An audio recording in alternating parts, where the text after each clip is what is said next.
Le thème de ce matin, Emmanuel Macron déclare « La bête de l'événement est là, elle arrive ». Que comprendre? Mesdames, Messieurs, bienvenue à vous. Nous allons vous faire écouter cet élément choisi justement avec la complicité de la réalisation. Je crois que notre génération doit savoir que la bête de l'événement est là. Et elle arrive. La bête de l'événement est là. Et elle arrive. La bête de l'événement est là. Je crois que notre génération doit savoir que la bête de l'événement est là. Et elle arrive. Messieurs, vous avez suivi justement cet élément. La bête de l'événement est là, elle arrive. Président Badakani, que comprendre quand on déclare « La bête de l'événement est là, elle arrive ».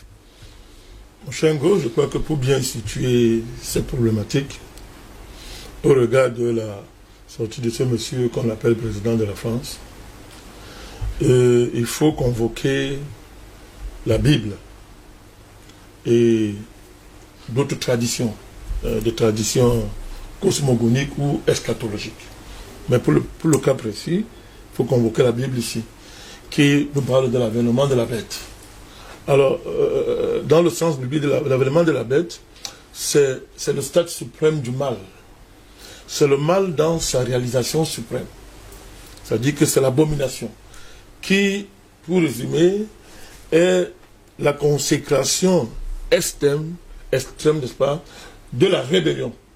C'est-à-dire qui a pour symbole Satan et qui, cette rébellion va se manifester totalement sur la terre par la domination totale de la postérité de Satan, que nous appelons en ce temps-ci les Illuminatistes, parce que nous parlons d'un des visages, dans les noms, les Illuminatistes.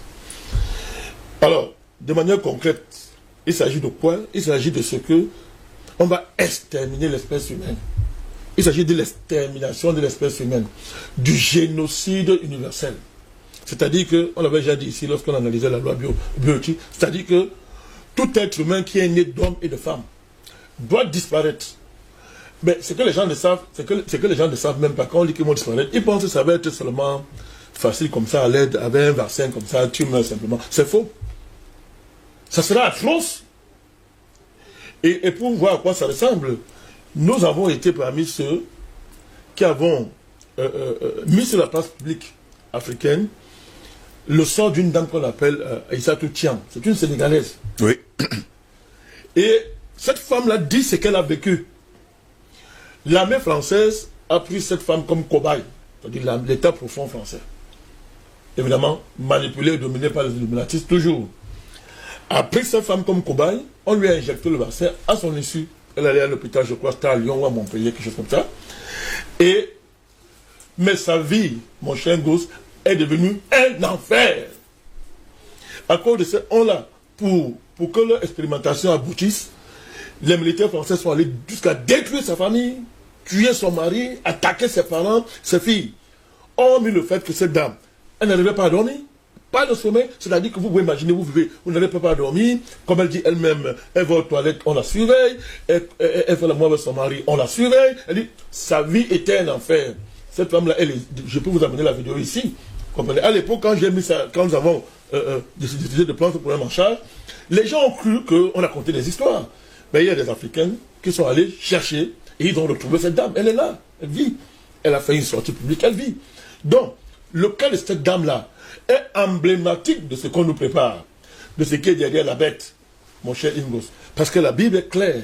La Bible définit les œuvres de la bête par l'égorgement, la destruction et le vol.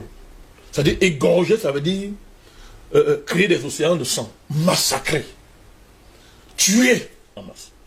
Et lorsque vous regardez l'histoire de l'humanité, lorsque vous regardez particulièrement la période occidentale, la domination occidentale, vous regardez comment l'Occident a émergé dans l'histoire par le génocide, oui, la violence à l'extrême.